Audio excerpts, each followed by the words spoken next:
Welcome back to Saving America's Money. This is your host, Akil here. Man, so happy to be back on the show. I had to take about a week off because I had to go back to work myself. I'm not adverse to what's happening in the economy, although I do have a business that is growing. Sometimes you got to do what you have to do. So, with that being said, glad to be back with you guys. Thank you for all your support and just continue to follow the channel. Click that like and subscribe, and let's get right into it. So today we're going to be talking about the jobs report that just came out in 2026 here. Obviously, last year, 2025, did not have a great year on job numbers, but I think we're going to be heading in the right direction, as you will clearly see in a second.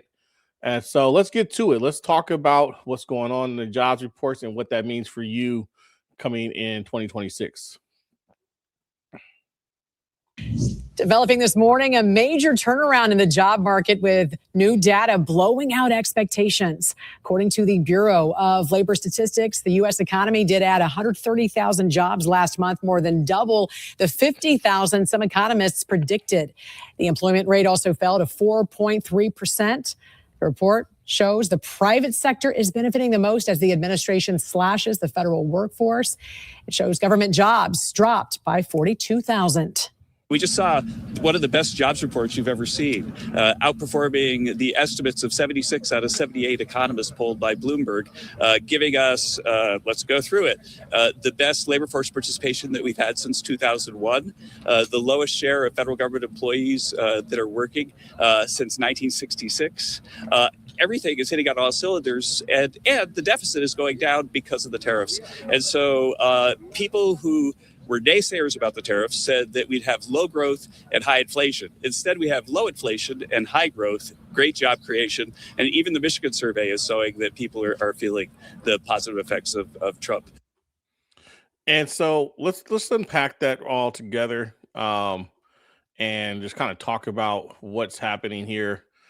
He said a lot of things. And so one of the points that I want to bring up is the reduction in labor force when it comes to government jobs.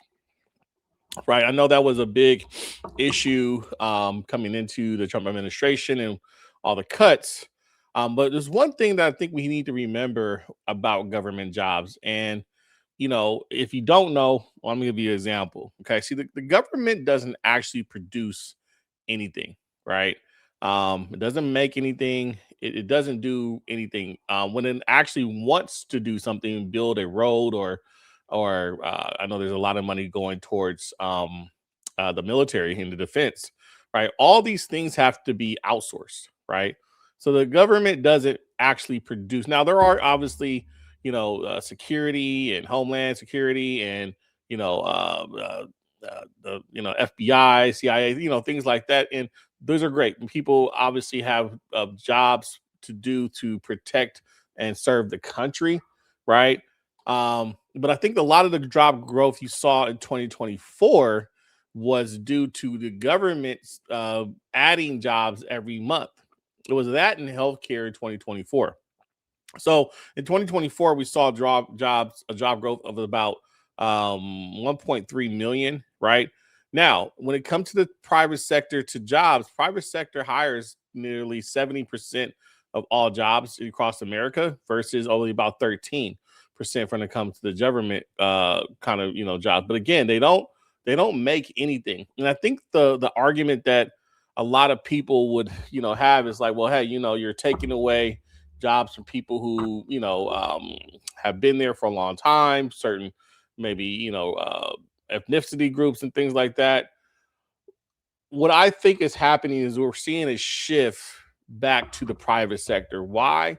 Because the private sector is where things happen, right? It's where capital gets invested. It's where innovation happens, right? Goods and services are produced. Again, the government can't produce anything, essentially, or sell anything to the American people. They have to get that spending from. Now, that's never going to stop, right? We want government spending to go towards production, right? And if that government spending is helping small businesses or even large businesses um, grow, I think that's where you rather see, the money go, because government spends billions of dollars a year on the resources they need to maintain, you know, uh, its role in the world, right? For it, through taxes and a lot of other things. Obviously now through tariffs. Okay. And we'll talk about tariffs further. I know it's like, are tariffs good or bad? I think ultimately what we're going to see in the future is maybe tariffs not being as bad as we all thought it was, right? Obviously coming into the new administration, you saw tariffs come in and it's trying to like crash the market, and businesses are saying, well, the cost of goods are going to go up because now we have to pay tariffs. And again, tariffs are only to get people to come back to the United States. And we'll leave that right there. Now, going back to the jobs markets, what we are seeing though, okay, what we are seeing, and for this year, in 2026, we did see an increase in two places. We saw an increase in the healthcare sector, okay, which actually onboarded nearly 82,000 jobs. All right, so that's a good thing. If you are interested in working in the healthcare industry, that's a good thing. That's going to be something to look out for in the future, which is in the nursing and residential care facilities. Now, residential care facilities is interesting because now these baby boomers are getting older and they're starting to offshore their assets, right? Pay for these facilities. As more and more people retire, you know what I mean? They're going to be transitioning to the last phase of life. And that's a good thing, right? That's a good thing for anybody looking. I think in one sector that I would definitely think about, especially if you're in real estate, and I hear this a lot for some of my good friends, is looking into residential facilities and being a person who contracts with a company that offers those type of services. They're always looking for like fourplexes and duplexes, places like that, even some single family homes. That is a great way to have like income producing properties without really minimal really minimal day-to-day stuff, because one thing that we know about those companies that actually do this type of work, they kind of manage the whole property because they have like rules and regulations that they have to abide by. So that's something to think about. Other industry that actually had a little bit of a increase in jobs was construction. It was 33,000 jobs added in January, right? So these are non-residential specialty trade contractors, and this is something I think going forward that I think all of us need to look out for, because as a government wants to build manufacturing, these are the jobs that I think that now Americans can get back to work and say, hey, yeah, I may have lost my job and opportunity here, but now I want to kind of transition to construction. There's plenty of jobs in construction to do. It just doesn't have to be actually doing the work. One thing I did see, and this is a conversation that I have been having for a while, has been the lack of teenagers who have been working. So, yes, actual people under the age of 18, right? I know back in my day, I had a job. Like I said, I think I told you guys I was a lifeguard, and I started working at the age of 15, 16. As soon as I was able to work and get my worker's permit, I worked for the city of Oakland, and I was a lifeguard in all the pools. And so now what we're seeing is, at least here, we've been seeing a decline in amount of teenagers who have been working. But what I actually saw in the jobs report was that there has been a little bit of a increase in teenagers working. So I always say that teenagers are good for like those small businesses, right? Going into a small business, working somewhere where they can get some experience. A lot of teenagers obviously don't go directly to college, so they need experience in the workforce at an early age to start to transition into their early adulthood, which I think is great. So overall, job market is what it is, right? Less reliance on government jobs, more reliance on private sector jobs. And let's say one more thing about the government sector that we have to really understand.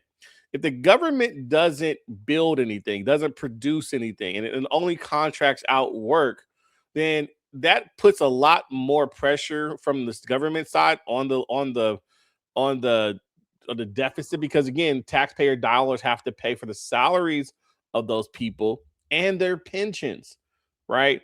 And so I think there's going to be a transition away from the government, hiring a bunch of people to do work and getting those people back into the private sector, where now that spending can go directly towards the infrastructure of the country, and not the pensions of people who just work at the governments for many years. Now, I know that sounds bad, right? And I'm sorry if you are a government employee. Please, go ahead and chew me out in the comments. It's good.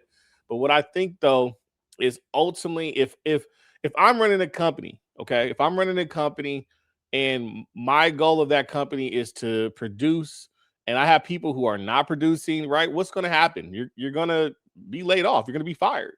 Okay.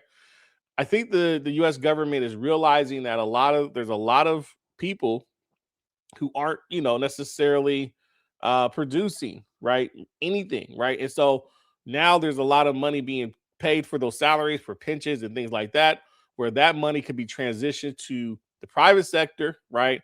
And now, you are starting to build infrastructure and the things that the country needs to move forward. So I'm gonna leave it at that. I wanted to transition to one last conversation, away from the job market for a second. I was privy to a conversation actually last night, as I'm doing my job. And you know how like you're at a place and there's people around you talking, and you're like, listening, but they don't know you're listening. Well, actually I had to kind of listen to this conversation that was going down. And it was so interesting because as I'm realizing, in real time, and I'm pretty sure you guys are too, AI is for sure kind of like changing everything. And if you aren't really using AI for productivity, I think you really need to kind of um, train your AI to help you be more productive. Now, that could be in necessarily building something on an AI platform, but that is where the world is going. And one gentleman said, he said, I just feel like people really need to realize that they basically have Jarvis in their in their pocket, right? On their computer. And who was Jarvis? Jarvis was Iron Man's AI, who was building alongside of him his suits and his weapons and everything that Iron Man needed to go out and fight the good battles, right? But I'm using AI, right, to help me with my businesses, and I've never been more productive in as amount of, even when I put out, Saving America's Money, right? I'm using AI to help me, to grow my channel. Okay. And I think all of us have to take advantage of that. That was the number one thing. The number two thing, though, what's really interesting that I got from this conversation, he talked about the 401k not really being a thing, like the 9 to 5 401k being a thing of the past, like a model that doesn't work. And again, I know all of us have to, do what we have to do, but I just want to say to you guys is that it does take this is this is an amazing time period we're living in, and that we have an opportunity to grow and build something outside of our jobs, right? Good friend of mine, well, he doesn't know me, but I watch his channel.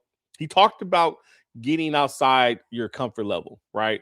And I believe that is, if you are really wanting to change your life and you really want to be someone who doesn't have to worry about your next paycheck, or really, putting money in a 401k, taking that money and actually growing other assets like in real estate, stocks, and other things that could pay you for the rest of your life, right? Then you have to challenge yourselves and you have to get out your comfort zone. So that's what I'm going to leave you guys with today is get out your comfort zone, use the tools that you have right now, because guys, look, the world is moving faster than we've ever seen, right? Technology is still relatively young, only about around for 2 decades since it's got to the consumer level.